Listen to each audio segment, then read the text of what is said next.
Olá, sejam bem-vindos ao canal da Astra Educa. Nesta aula vamos estudar um dos temas mais importantes da matemática para concursos militares, especialmente para a prova da Escola de Sargentos das Armas. O conteúdo da aula será sobre funções. Vamos compreender o conceito de relação, o conceito de função, domínio, contradomínio e imagem, além de estudar funções injetoras, sobrejetoras, bijetoras, funções pares e ímpares, funções periódicas, funções compostas e também o conceito de zeros ou raízes de uma função. Para começar, precisamos entender o conceito de relação. Em matemática, uma relação é uma correspondência entre elementos de dois conjuntos. Isso significa que elementos de um conjunto são associados a elementos de outro conjunto.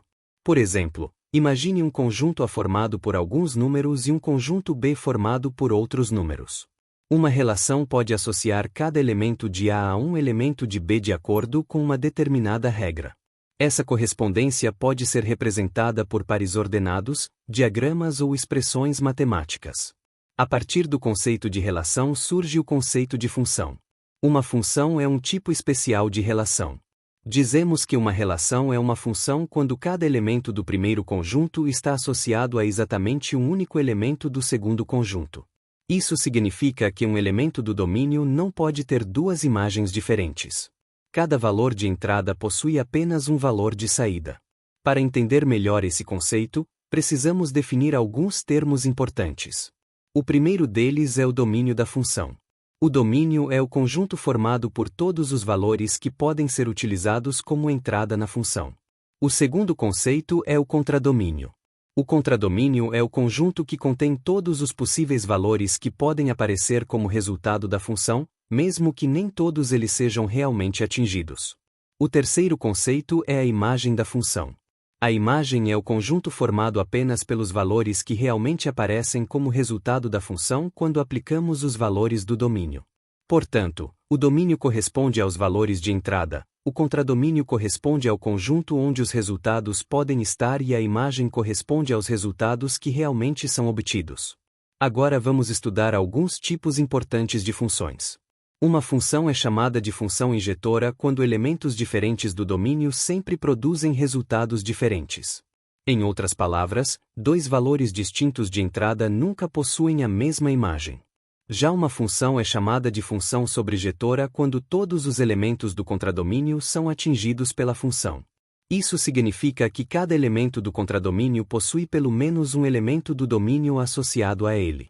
Quando uma função é ao mesmo tempo injetora e sobrejetora, ela é chamada de função bijetora. As funções bijetoras são importantes porque estabelecem uma correspondência perfeita entre os elementos do domínio e os elementos do contradomínio. Agora vamos falar sobre funções pares e funções ímpares. Uma função é considerada par quando o valor da função em x é igual ao valor da função em menos x. Em outras palavras, substituir x por menos x não altera o resultado da função. Graficamente, funções pares possuem simetria em relação ao eixo vertical. Por outro lado, uma função é considerada ímpar quando o valor da função em menos x é igual ao oposto do valor da função em x. Nesse caso, o gráfico apresenta simetria em relação à origem do plano cartesiano. Outro tipo importante são as funções periódicas. Uma função é chamada periódica quando seus valores se repetem em intervalos regulares. Isso significa que existe um número chamado período, tal que ao aumentar o valor da variável por esse período, o valor da função permanece o mesmo. Funções trigonométricas, como seno e cosseno, são exemplos clássicos de funções periódicas. Também precisamos compreender o conceito de função composta. A função composta ocorre quando aplicamos uma função sobre o resultado de outra função. Em outras palavras, primeiro aplicamos uma função e depois utilizamos o resultado como entrada de outra função. Se tivermos duas funções, f e g, a função composta é representada por f composta com g. Isso significa que primeiro aplicamos a função g e depois aplicamos a função f sobre o resultado obtido. Por fim, vamos falar sobre os zeros ou raízes de uma função. Os zeros de uma função são os valores de x que fazem com que o valor da função seja igual a zero. Em termos matemáticos, são os valores de x que satisfazem a equação f de x igual a zero. Esses valores correspondem aos pontos onde o gráfico da função intercepta o eixo horizontal no plano cartesiano.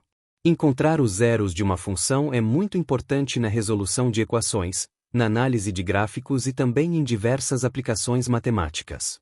Portanto, compreender bem o conceito de relação, função, domínio, contradomínio, imagem, tipos de funções e o cálculo das raízes é essencial para resolver muitas questões de matemática presentes na prova da Escola de Sargentos das Armas. Primeiro, lembre o que é uma função. Uma função é uma regra que associa a cada valor de x, dentro de um conjunto chamado domínio, um único valor função x, no conjunto chamado contradomínio. O conjunto dos valores que a função realmente assume é chamado imagem. Em prova, domínio e imagem aparecem direto, principalmente quando a função tem restrições. Agora vamos às classificações básicas: função constante, crescente e decrescente. Função constante é aquela que não muda de valor quando x muda. Ela tem a forma função x igual c, onde c é um número fixo. Exemplo: função x igual a 5. Não importa se x é 0, 10 ou menos 3, a imagem é sempre 5. No gráfico, a função constante é uma reta horizontal, paralela ao eixo x, passando pelo ponto y igual c. Em questões, é comum pedirem se a função é crescente ou decrescente. A função constante não é crescente nem decrescente no sentido estrito, ela é constante, porque não aumenta e não diminui. Função crescente é aquela em que, quando x aumenta, a função também aumenta. A definição formal é: se x1 x2, então f, x1, f, x2. Um exemplo clássico é função x igual 2x mais 1. Quando x cresce, o valor de função x cresce junto. No gráfico, a reta sobe da esquerda para a direita. Para a função linear f, x, igual a x mais b, se é maior que 0, a função é crescente. Função decrescente é aquela em que, quando x aumenta, a função diminui. A definição formal é: se x1 x2, então f, x1, f, x2. Exemplo: função x igual 3x mais 2. No gráfico, a reta desce da esquerda para a direita. Para a função linear f, x, igual a x mais b, se é menor que 0, a função é decrescente. Agora um cuidado importante para a ESA. Crescente ou decrescente sempre depende do intervalo considerado. Algumas funções podem ser crescentes em um trecho e decrescentes em outro. Um exemplo é f, x, igual x sobrescrito 2. Para x negativo, quando x aumenta de menos 5 para menos 2, o valor de x ao quadrado diminui, então ela é decrescente nesse lado. Para x positivo, quando x aumenta de 2 para 5, x ao quadrado aumenta, então ela é crescente. Então, se a questão perguntar a função é crescente em todo o domínio, você precisa analisar o intervalo. Agora vamos para a função definida por mais de uma sentença, também chamada função por partes. Aqui a lei de formação muda dependendo do valor de x.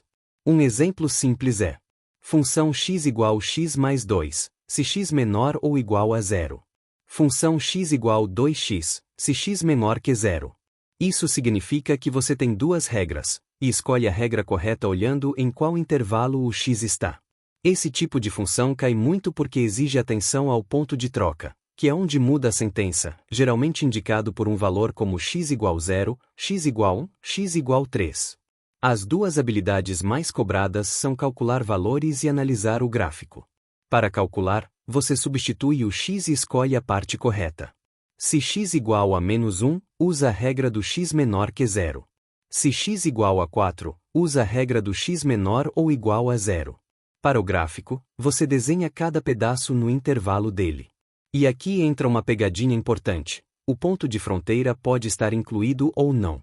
Se o enunciado diz x menor ou igual a 0, então x igual 0 está incluído. No gráfico, isso vira um ponto fechado naquele pedaço. Se fosse x maior que 0, o ponto seria aberto, indicando que aquele valor não pertence àquele trecho. Também é comum a prova perguntar se a função é contínua no ponto de troca. Para verificar continuidade em x igual a, você confere se o valor que a função assume no ponto é igual ao limite vindo da esquerda e da direita. Na prática da ESA, basta comparar o valor do pedaço da esquerda em x igual a com o valor do pedaço da direita em x igual a e ver se batem, respeitando se o ponto está definido ou não. Agora vamos para a função inversa, que é um assunto que costuma derrubar muito aluno por falta de conceito. A função inversa, indicada por f sobrescrito 1, desfaz a função original. Se f leva x para y, a inversa leva y de volta para x. A condição básica é f, a, igual b implica f sobrescrito 1, b, igual a. Mas nem toda função tem inversa como função.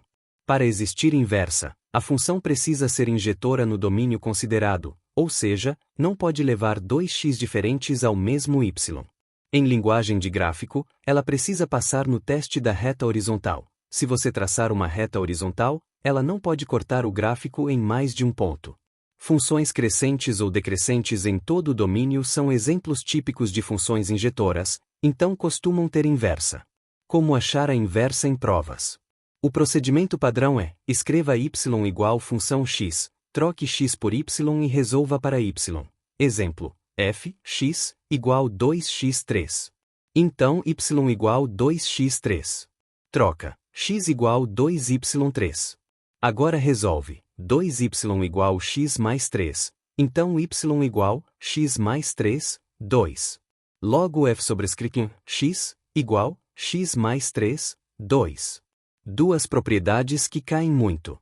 Primeira, o domínio da inversa é a imagem da função original, e a imagem da inversa é o domínio da original. Segunda, o gráfico da inversa é o reflexo do gráfico da função em relação à reta y igual x. Então, se você tem um ponto, A, B, no gráfico de f, o ponto, B, estará no gráfico de f sobrescrito 1. Agora vamos para gráficos de funções, que é onde a ESA costuma cobrar interpretação. O gráfico de uma função é o conjunto de pontos, x, y, do plano em que y igual função x. Para construir, você escolhe valores de x, calcula y e marca os pontos, ou usa características da função. Em função linear f, x, igual a x mais b, o gráfico é uma reta. O coeficiente A é a inclinação. Se é 0, cresce. Se é 0, decresce. Se A igual 0, é constante. O coeficiente b é o ponto onde a reta corta o eixo y, porque f, 0, igual b. O ponto onde corta o eixo x é a raiz, onde f, x, igual 0. Isso cai muito. Achar raiz é resolver f, x, igual 0. Em funções por partes, o gráfico fica quebrado em trechos, e você precisa prestar atenção em pontos abertos e fechados, conforme maior ou igual que, menor ou igual que, ou. Na leitura de gráficos, 3 perguntas são clássicas. Primeiro, para quais x a função está definida, isso é o domínio, que você lê olhando o trecho do eixo x onde existe gráfico. Segundo, quais valores de y aparecem, isso é a imagem, que você lê olhando as alturas atingidas. Terceiro, onde a função é positiva ou negativa, que depende de estar acima ou abaixo do eixo x. Também é comum pedir em intervalos de crescimento e decrescimento pelo gráfico. Se o gráfico sobe da esquerda para a direita, naquele intervalo ela é crescente. Se desce, decrescente. Se fica horizontal, constante. Fechando a aula, função constante é f, x, igual c e tem gráfico horizontal. Função crescente e decrescente são definidas pela comparação entre x1 e x2 e os valores de função x. Função definida por mais de uma sentença exige escolher a regra correta por intervalo e atenção ao ponto de troca com bolinha aberta ou fechada. Função inversa existe quando a função é injetora no domínio considerado, e para encontrar você troca x e y e isola y. Os gráficos de f e f sobrescrito 1 são simétricos em relação a y igual x. E em gráficos, a ESA cobra muito domínio, imagem, raízes, sinal e intervalos de crescimento e decrescimento.